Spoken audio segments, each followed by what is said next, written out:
Bismillahirrahmanirrahim. Assalamualaikum warahmatullahi wabarakatuh. Innal hamdalillah nahmaduhu wa nasta'inuhu wa nastaghfiruh wa na'udzu billahi min shururi anfusina wa min sayyiati a'malina.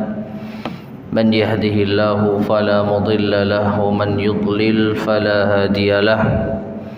وأشهد أن لا إله إلا الله وحده لا شريك له وأشهد أن محمدا عبده ورسوله اللهم صل وسلم وبارك على نبينا محمد وعلى آله وأصحابه ومن تبعهم بإحسان إلى يوم الدين أما بعد.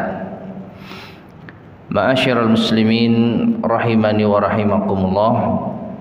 Alhamdulillah, pada kesempatan di malam hari ini kita bisa melanjutkan kembali kajian kita membahas kitab Ahaditsul Akhlaq yang disusun oleh Fadilatul Syekh Abdul Razak Ibn Abdul Muhsin Al-Abbad Al-Badr hafizahumallahu ta'ala, dan masih melanjutkan bab yang ketujuh, yaitu hukukul jar, hak-hak tetangga, sampai pada ucapan dari al-muallif rahimahullahu atau hafizahullahu ta'ala. Beliau mengatakan, waqad kana haqqul jari, dan sesungguhnya hak tetangga, wa hifdzu auratihi, dan menjaga auratnya, ma'rufan lada ba'di ahli jahiliyah, itu sudah dikenal pada sebagian orang-orang jahiliyah. Yaqulu Antaratu wa huwa syairun jahili, berkata Antarah, salah seorang dari penyair jahiliyah, wa aghuddu tarfi in badat li jarati hatta yuwari jarati ma'waha, dan aku tundukkan pandanganku apabila nampak di hadapanku tetanggaku, hingga tetanggaku tersebut bersembunyi di tempat tinggalnya, masuk ke rumahnya. Ma'asyar muslimin rahimani wa rahimakumullah, ini adalah syair dari penyair jahiliyah yang mengakui bahwasanya dirinya menjaga pandangan dari tetangganya, menunjukkan bahwasanya di masa jahiliyah hak-hak tetangga itu masih dijaga. Jangankan di dalam Islam, di masa jahiliyah saja hak tetangga itu benar-benar dijaga. Maka sudah sepatutnya kaum muslimin lebih menjaga hak-hak tetangga tersebut, terkhusus dalam masalah yaitu menjaga kehormatan tetangga.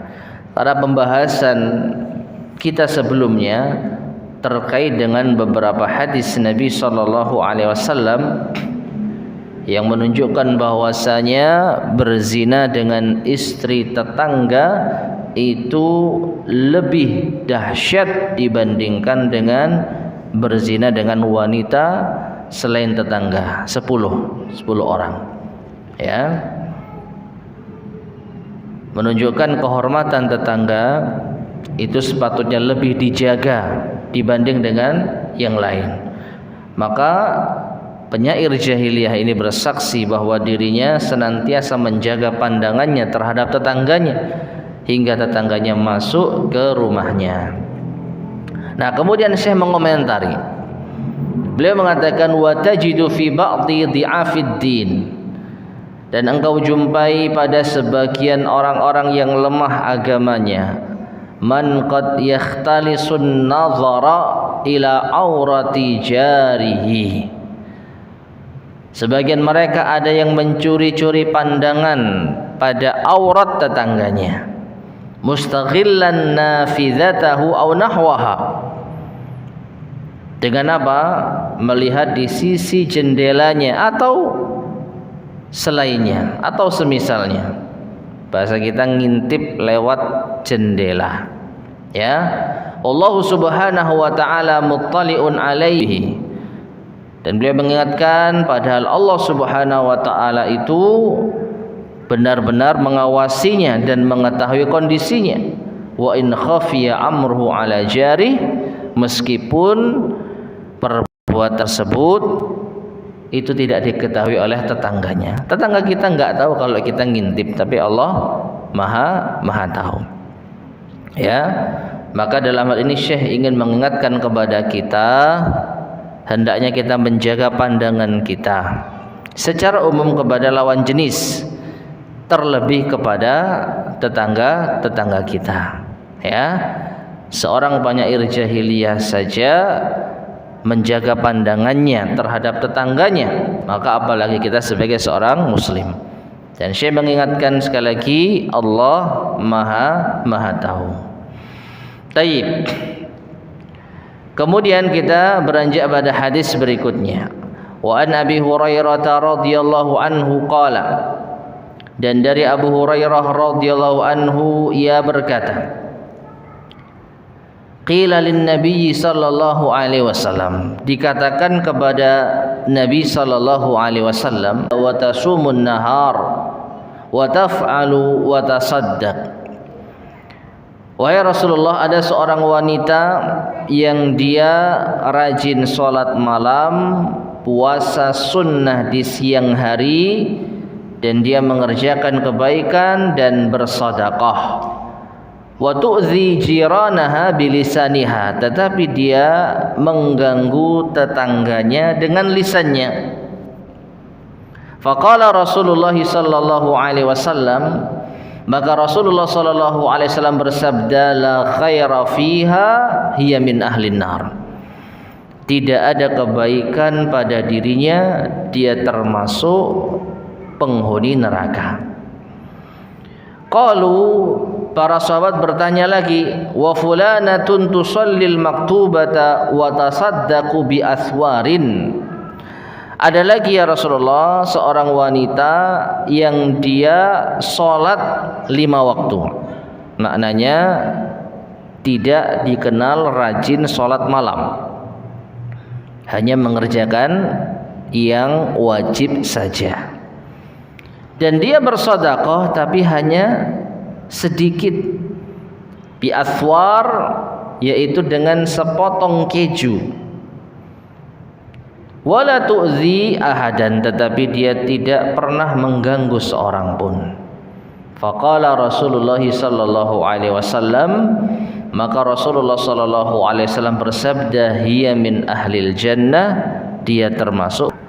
Rawahul Bukhari fil Adabil Mufrad. Hadis ini diriwayatkan oleh Imam Al-Bukhari di dalam Al-Adab Al-Mufrad.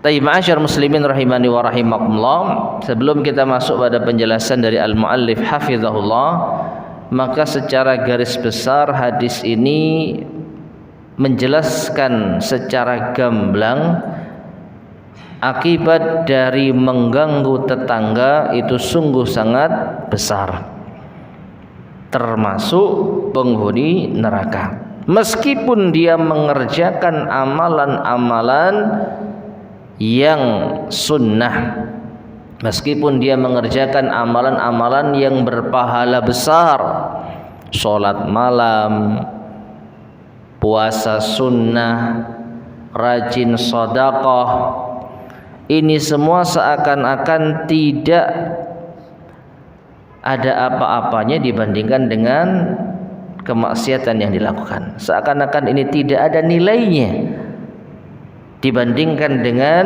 perbuatannya suka mengganggu tetangga. Dan sebaliknya, seorang wanita yang hanya beramal biasa, hanya mengerjakan yang wajib, kalaupun bersedekah hanya sedikit yang dia infakkan, tetapi tidak suka mengganggu orang, ini bisa menjadi sebab masuk ke dalam surga. Maka hadis ini mengingatkan kita terhadap hadis muflis, orang yang bangkrut di akhirat, yang sering kali kita ingatkan. Itu kezaliman yang dilakukan.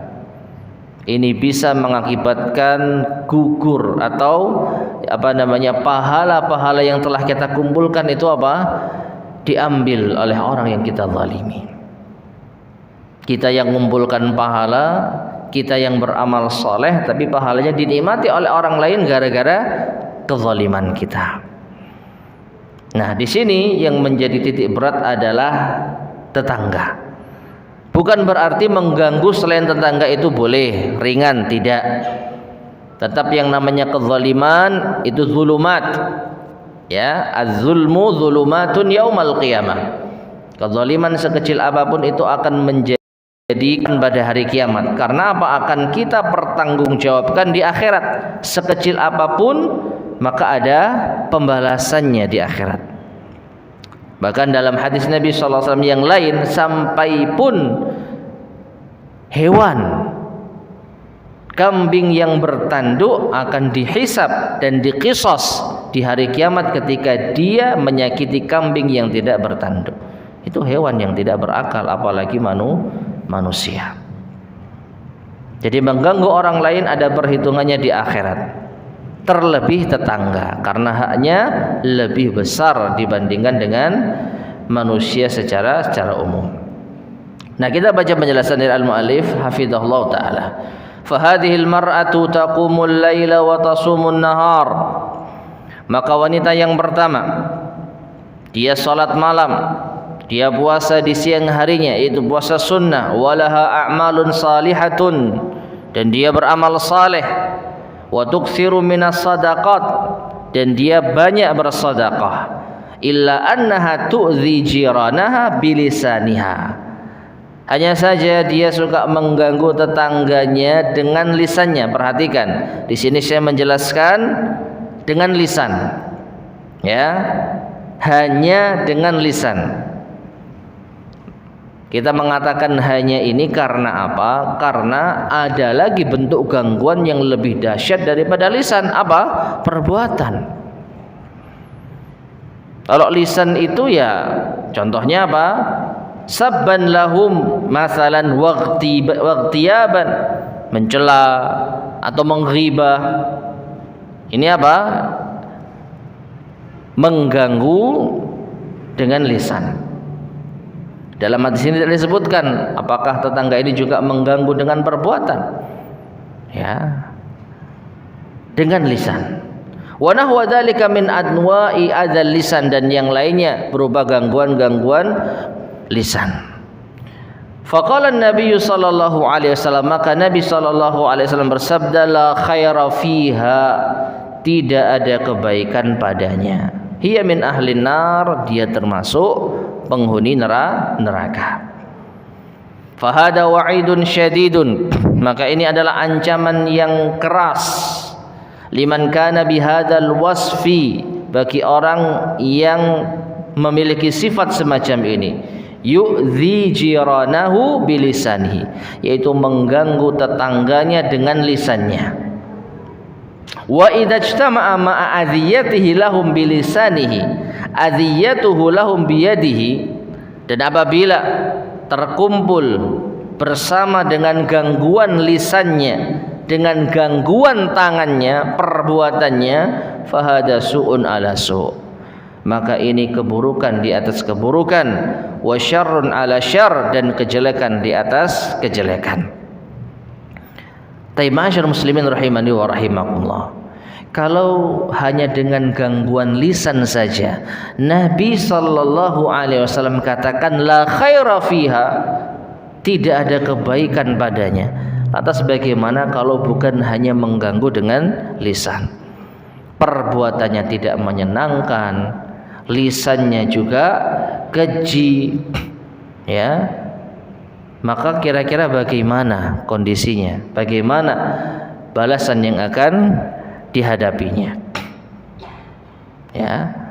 Maka ini menunjukkan ma'asyiral muslimin rahimani wa rahimakumullah, mengganggu dengan lisan saja sudah berat. Tidak ada kebaikan pada dirinya, padahal dia beramal saleh. Nah, perhatikan, Kemudian Syekh menjelaskan lagi lebih rinci, wa idza kana hadza wa'idun litilkal mar'ati,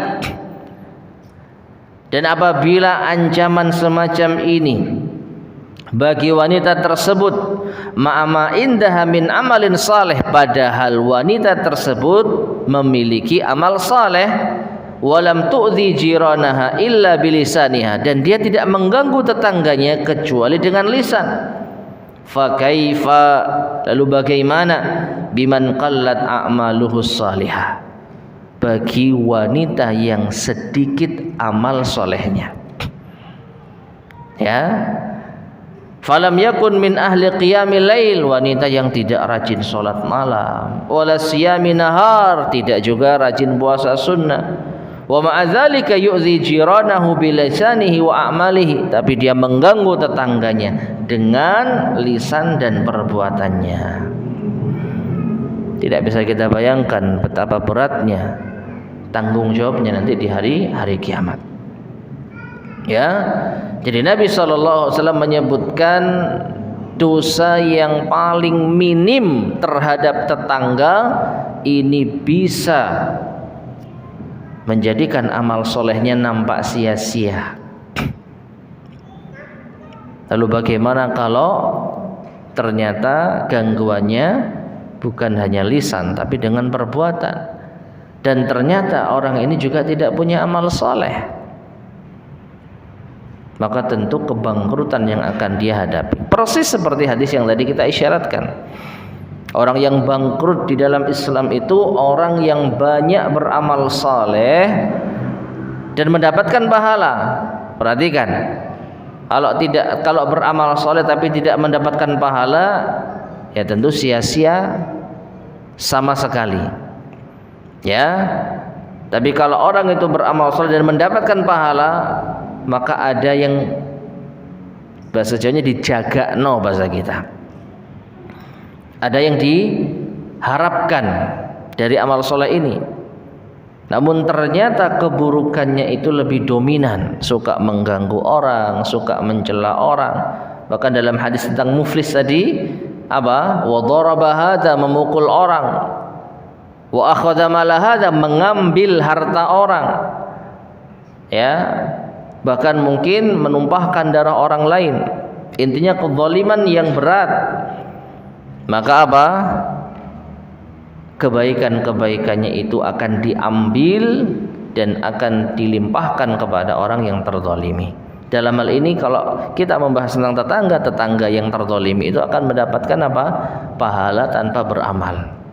Yang beramal tetangganya yang suka mengganggu, tapi yang dapat pahala tetangganya yang diganggu. Nah, ini kalau punya apa? Pahala amal soleh. Kalau enggak punya bagaimana? Dalam hadis muflis dijelaskan, kalau sampai amal solehnya ini ternyata tidak cukup untuk membayar kezalimannya, maka dosa orang yang terzalimi akan dialihkan kepada yang menzalimi. Ya, jadi dosa tetangga yang terzalimi itu akan dialihkan kepada tetangga yang menzalimi. Kalau sampai amal solehnya tidak cukup untuk membayar kezalimannya. Nah, ini orang kalau benar-benar perhatian terhadap akhirat, insya Allah akan berusaha untuk menghindari kezaliman sekecil apapun. Ya, di dunia banyak orang yang tidak bisa menegakkan keadilan. Orang yang lemah mungkin hanya bisa membatin, hanya bisa bersabar, hanya bisa istighfar, tidak ada daya dan upaya untuk membalas. Dalam hal ini tetangga yang terzalimi, kalau sudah benar-benar tidak mampu untuk menerima kezaliman, maka maksimalnya paling apa? Pergi dari rumahnya. Dan nanti akan dibahas insyaallah. Kalau sampai ada seorang tetangga yang pergi dari rumahnya gara-gara kezaliman tetangganya, maka ini adalah sebab kebinasaan tetangga yang zalim tadi. Nah, ma'asyar muslimin rahimani wa rahimakumullah. Jadi perhatikan, amal soleh yang telah kita kumpulkan akan sia-sia jika kita iringi dengan kezaliman, khususnya terhadap tetangga. Wa qalu anisaniyah, kemudian para sahabat bertanya tentang orang yang kedua. Wa fulanatun tusallil maktubata, sedangkan ada fulanah, wanita yang salat maktubah, salat wajib. Fahiya laysat ma'rufatan bi qiyamil lail, wanita ini tidak dikenal sebagai orang yang menjaga salat malam. Jadi salat sunnahnya itu lemah. Wa tasaddaqa bi aswar, dan dia bersedekah dengan aswar. Wa lafdhuhu inda Ahmad, dalam riwayat Imam Ahmad, bil aswari minal aqid. Al aswar minal aqid ay qit'atun atau qita'un qalilatun minal aqid, yaitu sepotong keju. Ya. Jadi secuil keju yang menunjukkan apa? Sedikit. Sedekahnya sedikit. Lakinnaha la tu'zi ahadan, tapi wanita ini tidak pernah mengganggu seorang pun. Kafatan nafsaha, menahan jiwanya, menahan dirinya. Hafidhatan lisanaha wa yadaha, menjaga tangan dan lisannya. Faqala Rasulullah sallallahu alaihi wasallam, maka Rasulullah sallallahu alaihi wasallam bersabda, hiya min ahlil jannah, dia termasuk penghuni surga. Nah, perhatikan ma'asyar muslimin rahimani wa rahimakumullah, amal soleh yang nampaknya tidak seberapa, mengerjakan yang wajib saja, dan sedekahnya pun hanya sedikit saja, tapi apabila tidak diiringi dengan kezaliman, maka pahala yang akan didapatkan. Ya, maka sering kita perumpamakan, kalau pahala itu bisa dinilai dengan sebuah angka, ya, maka kezaliman yang dilakukan itu nilainya lebih besar daripada pahala yang dikumpulkan. Katakanlah pahala sholat itu nilainya, anggaplah sholat wajib mungkin nilainya 10, dalam sehari 5 waktu 50 dia, ditambah tahajud katakanlah 50 lagi, ditambah siangnya puasa sunnah 50, 150 nilai pahala yang dia kumpulkan sehari. Tetapi dengan kezalimannya, dengan mengganggu tetangga dengan lisannya, ternyata misalkan hitungannya itu 200, dosanya dinilai 200, pahalanya cuma 150, jadinya apa? Minus. Apa artinya pahala 150 dibandingkan dengan dosa 200? Ya. Sedangkan wanita yang kedua cuman sholat 5 waktu saja. Tadi berapa? 10 satu sholat misalkan ini contoh gampang-gampangnya. 10 kali 5 50. Sedekahnya cuman sepotong keju, cuman 10 lah. Dapat berapa? 60. Tapi dia enggak menzalimi orang, jemaah. Enggak ada apa minusnya. Maka dia dapat pahala berapa? 60 utuh, dibawa ke akhirat. Ya. Kalau nilai pahalanya dengan orang yang pertama jauh, 150 dibanding 60 jauh. Tapi masalahnya dia punya kezaliman orang yang pertama, dan nilainya lebih besar, 200. Maka minus 50. Nah, gimana cara dia membayar minusnya ini? Dosa orang dilimpahkan kepada dirinya, tambah lagi minusnya. Ya. Sedangkan orang yang pertama, orang yang keberapa? Kedua, tadi nilainya katakanlah sehari dia mendapatkan pahala 60, tapi dia nggak pernah menzalimi orang. Justru dia dizalimi. Dia dizalimi misalkan, dan dia punya dosa. Siapa yang nggak punya dosa? Tapi dosa dia berhubungan dengan Allah, bukan berhubungan dengan sesama manusia. Kalau Allah ampuni, selesai. Maka anggaplah dia punya dosa 20. Ya, sehingga nilai pahalanya harusnya berapa tadi? 60 dikurangi 20, jadi 40. Tapi karena dia dizalimi, dosanya itu dihapus, dialihkan kepada orang yang menzalimi. Jadi tetap utuh, jemaah. Tetap utuh pahalanya 60. Ini hitung-hitungan yang tidak ada dalilnya ya. Enggak ada dalilnya, hanya sebagai pendekatan pemahaman. Kalau misalnya pahala kita bisa dinilai sekian,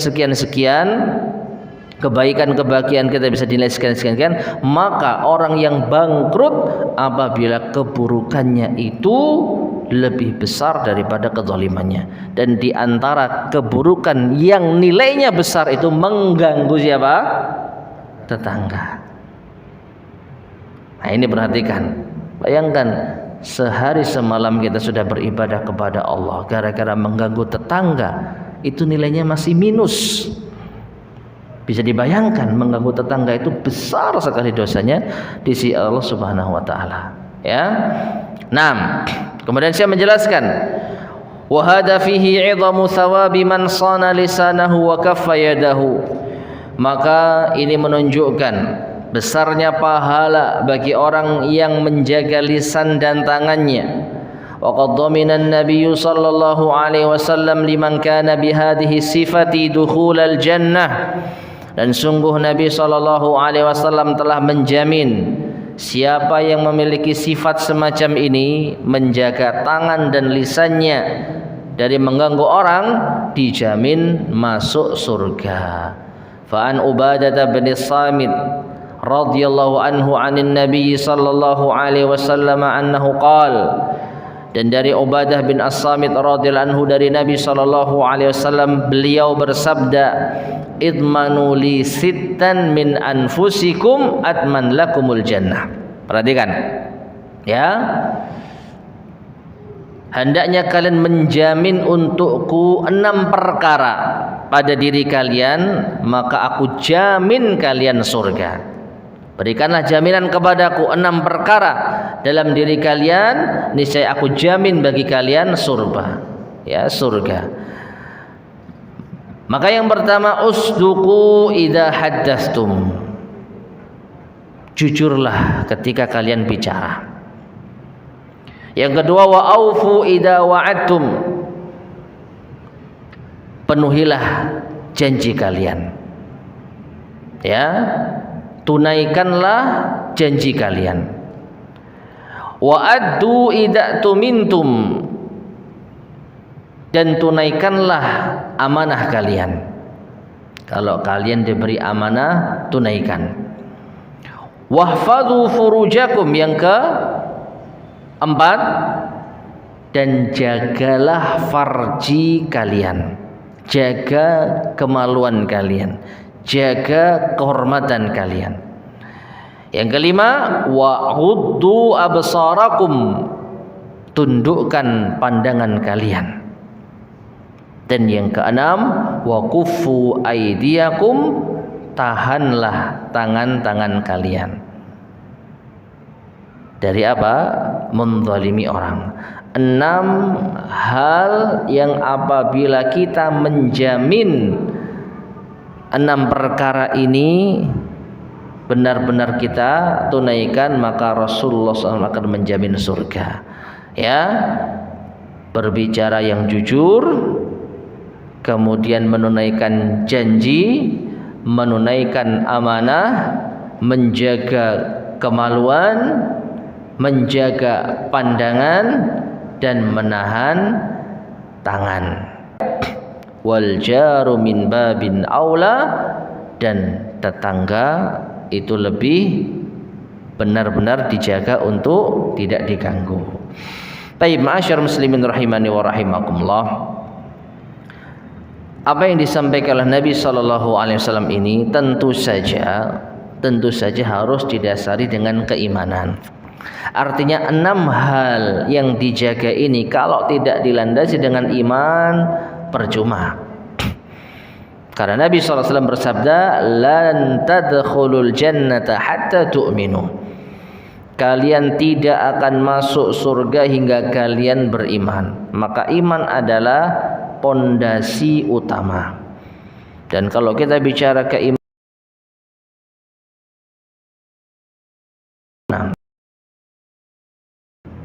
nah ketika iman sudah dijaga, iman sudah aman, maka berikutnya menjalankan kewajiban yang paling minim. Rukun apa? Islam. Ya, 2 kalimat syahadat, sholat, puasa. Setidaknya ini yang setiap orang itu wajib. Adapun bagi yang mampu, bagi yang sudah mencapai nisab. Nah, orang kalau hanya mengerjakan amalan ini saja, sholat 5 waktu dijaga, puasa di bulan Ramadan, ya, kemudian dia menjamin 6 perkara tadi, insya Allah surga. Insya Allah surga. Makanya terkhusus bagi wanita, Rasulullah sallallahu alaihi wasallam bersabda apa?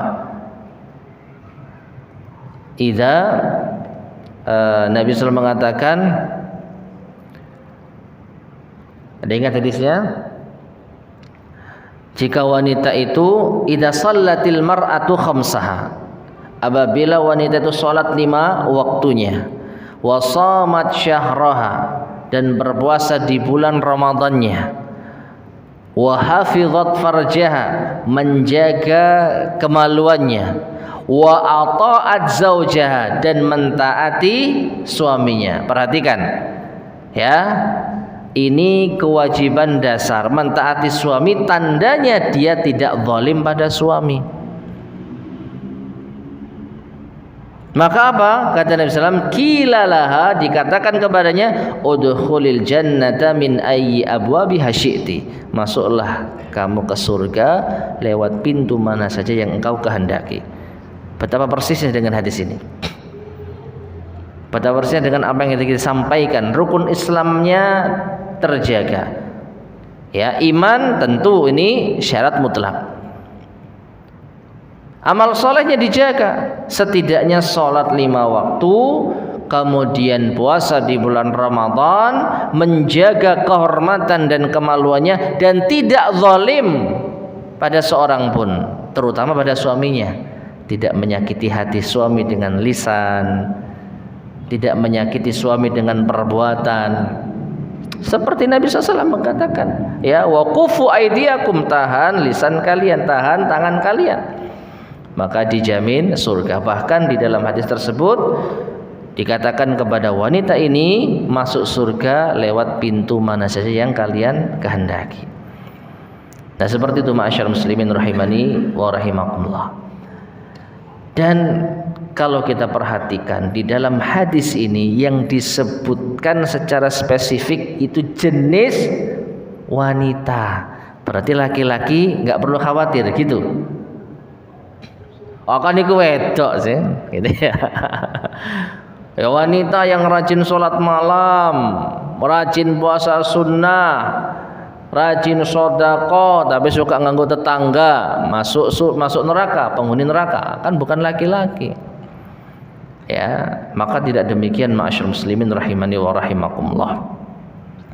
Artinya ya sudah menjadi tabiat wanita, dan ini kita semua menyadari kalau wanita itu sering bermasalah dengan lisannya. Ya Pak ya. Ya. Yang dikenal suka ngerumpi siapa? Hah? Yang dikenal suka ngerasani siapa? Wanita. Nah, berarti dosa semacam ini lumrahnya dilakukan oleh wanita. Sehingga kalau sampai ada laki-laki yang seperti ini, ya harusnya lebih parah. Jadi bukan hanya wanita yang diancam dalam hadis ini, laki-laki pun juga demikian. Cuman memang realnya kebanyakan wanita yang terjatuh pada dosa semacam ini, mengganggu orang dengan lisannya. Namun bukan berarti kalau laki-laki mengganggu orang dengan lisannya aman-aman saja, tidak. Bahkan bisa jadi melebihi wanita parahnya. Ya. Nah, ini menunjukkan ma'asyar muslimin rahimani wa rahimakumullah, wanita harus benar-benar perhatian. Maka tidak berlebihan kepada Nabi apabila Nabi SAW bersabda dan diperlihatkan kepadaku wattala'tu fil jannah fara'aitu aktsara ahliha al-fuqara wattala'tu fin nar fara'aitu aktsara ahliha an-nisa. Diperlihatkan kepadaku surga, maka aku melihat kebanyakan penghuninya orang-orang fakir, Dan ketika diperlihatkan kepadaku neraka, maka aku lihat kebanyakan penghuninya adalah wanita. Dan dalam sebagian riwayat dijelaskan karena kekufurannya terhadap nikmat, tidak mensyukuri nikmat yang telah Allah berikan melalui suaminya. Ya. 6. Taib ma'asyar muslimin rahimani wa rahimakumullah, kita lanjutkan hadis berikutnya.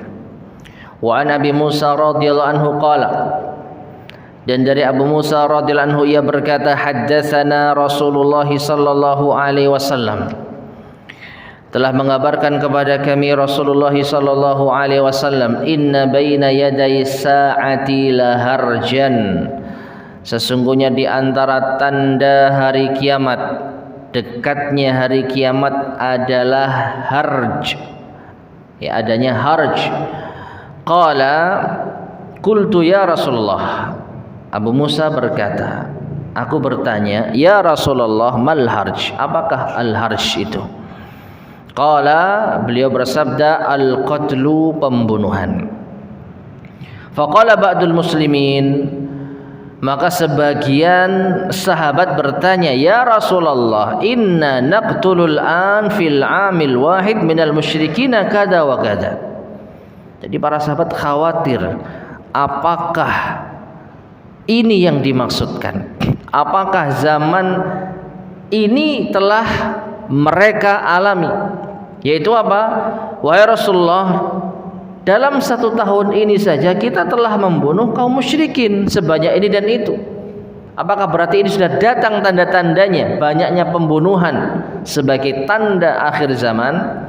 Faqala Rasulullah sallallahu alaihi wasallam, maka Rasulullah sallallahu alaihi wasallam menjelaskan, laisa biqatlil musyrikin, banyaknya pembunuhan yang termasuk di antara tanda dekatnya hari kiamat bukan pembunuhan terhadap orang-orang musyrik. Walakin yaqtulu ba'dukum ba'dha, tetapi pembunuhan di antara kalian, sebagian kalian membunuh sebagian yang lain. Hatta yaqtula rajulu jarahu, ini yang menjadi poin pembahasan utama kita, sehingga seseorang itu membunuh tetangganya. Wa bana ammihi wa dha qarabatihi, seseorang membunuh yaitu anak pamannya, sepupunya dan kerabatnya. Taib ma'asyar muslimin rahimani wa rahimakumullah. Jadi yang dimaksud banyaknya pembunuhan yang menjadi tanda dekatnya hari kiamat adalah pembunuhan terhadap kaum muslimin. Sudah masuk waktu Isya. Taib, azan dulu, kemudian kita lanjutkan sedikit insyaallah.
Bismillahirrahmanirrahim. Ma'asyiral muslimin rahimani wa rahimakumullah. Maka ketika Rasulullah sallallahu alaihi wasallam menjelaskan banyaknya pembunuhan yang termasuk di antara tanda dekatnya hari kiamat itu bukan pembunuhan terhadap orang-orang musyrikin, tetapi pembunuhan antara sesama kaum muslimin. Bahkan sampai pada tingkat seorang membunuh tetangganya dan seorang membunuh saudaranya, kerabatnya. Faqala ba'dul qaum, maka sebagian kaum bertanya, ya Rasulullah, wa ma'ana uquluna dzalikal yaum. Wahai Rasulullah, apakah pada hari itu kita masih punya akal? Perhatikan, ini adalah pertanyaan standar, dan ini menunjukkan kepada kita membunuh tetangga, membunuh saudara itu hal yang tidak masuk akal bagi kaum muslimin di zaman itu. Dan yang menguatkan tadi, sampai orang jahiliyah saja itu menjaga diri dari kehormatan tetangganya. Dan kita tahu yang namanya masyarakat jahiliyah itu masyarakat yang tidak punya adab. Mereka terjatuh pada berbagai macam penyimpangan perilaku, tapi tidak terhadap tetangga. Ya. Maka para sahabat bertanya, apakah kami punya akal di waktu itu ya Rasulullah? Faqala Rasulullah sallallahu alaihi wasallam, maka beliau sallallahu alaihi wasallam mengatakan, la, tidak. Tunza'u uqulu aktsari dzalikaz zaman. Akal telah dicabut pada kebanyakan manusia di zaman itu. Tentu yang dimaksud akal yang sehat, akal yang jernih. Ya, wa yakhlufu lahu haba'un minan nas la uqula lahum.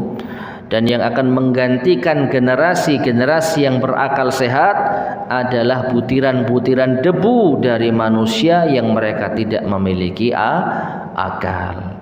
Rawahu Ibnu Majah, hadis ini diriwayatkan oleh Ibnu Majah.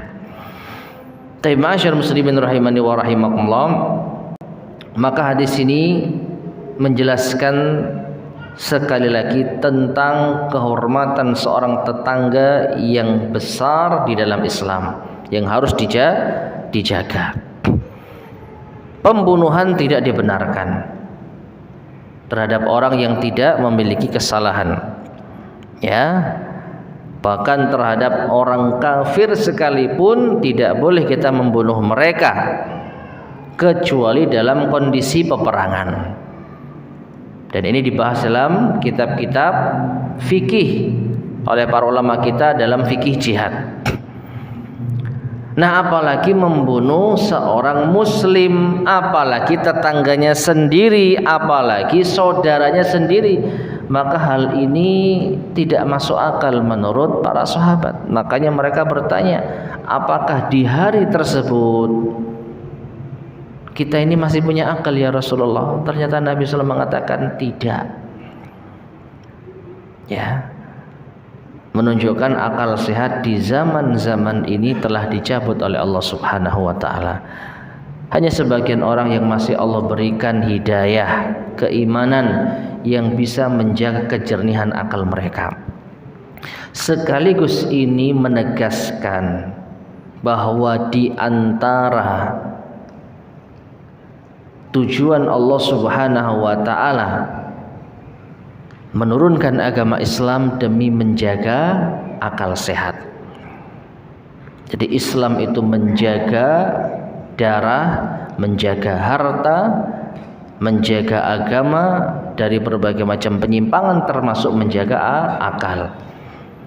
Menunjukkan semakin orang jauh dari Islam, maka semakin jauh akalnya dari sehat.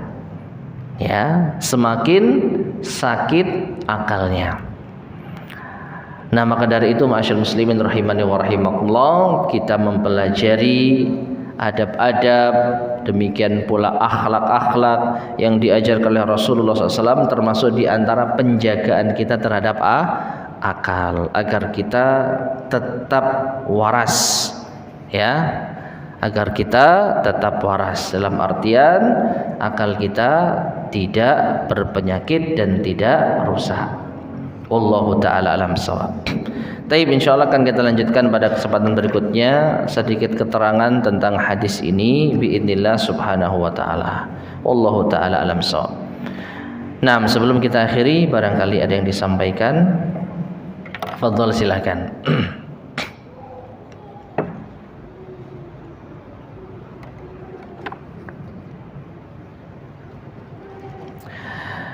Baik, jika tidak ada kita cukupkan sekian, mudah-mudahan bermanfaat. Kurang lebihnya saya mohon maaf. Kita akhiri, subhanakallahumma bihamdika asyhadu an la ilaha illa anta astaghfiruka wa atubu ilaik.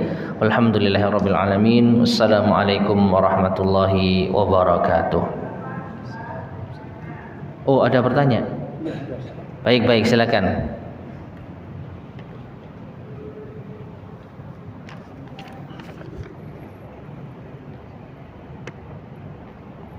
Ustaz izin bertanya, bagaimana sikap kita ketika dizalimi teman kita, namun kita tidak bisa menghindari teman yang zalim ini karena terikat oleh suatu hal, suatu perkumpulan. Wallahu a'lam bishawab. Saya kurang paham yang dimaksud karena terikat oleh suatu hal. Artinya mungkin karena punya tanggung jawab di suatu perkumpulan, kita tidak bisa menghindar dari teman yang zalim tersebut. Ma'asyiral muslimin rahimani wa rahimakumullah. Secara asal kita diperbolehkan membalas kezaliman dengan perbuatan yang serupa, yang semisal. Namun kalau kita lebih memilih untuk bersabar, itu jauh lebih baik. Nah, sehingga jawaban saya wallahu a'lam bishawab. Kalau ibu masih bisa bersabar dan dalam kondisi tidak memungkinkan untuk keluar dari perkumpulan tersebut, maka wallahu a'lam bishawab, berharap kepada Allah kesabaran dengan pahala atas kezaliman yang didapatkan. Ya, memang teorinya nampaknya mudah, tapi ya begini jawabannya, mau saya jawab apa lagi?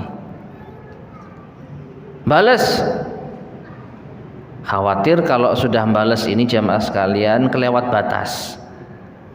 Yang zalimi kita cuman ngomong sekali, kita balasnya 2 kali. Nah, ini bisa menimbulkan kezaliman lagi, nggak ada habis-habisnya. Maka nasihat yang paling mendasar ya bersabar. Sembari kita berusaha, barangkali kita bisa menunaikan tanggung jawab ini lebih cepat. Dalam artian mungkin kita bisa mengundurkan diri kalau memang tidak bisa diperbaiki hubungan ini, daripada apa? Daripada nggak enak, ya. Tapi kalau tidak memungkinkan ya harus bersabar. Ini jawaban yang insya Allah mendasar. Jadi wallahu a'lam bishawab. Kesabaran yang kita amalkan ya semoga berbuah pahala. Ingat tadi ya, mungkin kita bisa menilai dari sisi begini.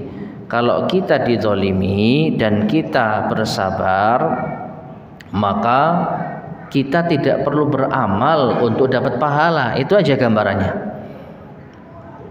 Kalau kita beramal soleh mungkin susah. Kita bukan orang yang rajin ibadah. Nah, ini Allah kasih kesempatan bagi kita tanpa beramal dapat pahala. Cuman harus benar-benar menjaga hati. Nah, ini PR kita. Mampukah kita menjaga hati, tetap bersabar dengan mengharap pahala dari Allah. Tanpa beramal dapat pahala, siapa yang tidak mau, ya. Jadi ini yang menjadi motivasi kita untuk bisa bersabar. Wallahu a'lam bishawab. Cukup ya. Kita akhiri, subhanakallahumma wa bihamdika asyhadu an la ilaha illa anta astaghfiruka wa atubu ilaik. Walhamdulillahirabbil alamin. Wassalamualaikum warahmatullahi wabarakatuh.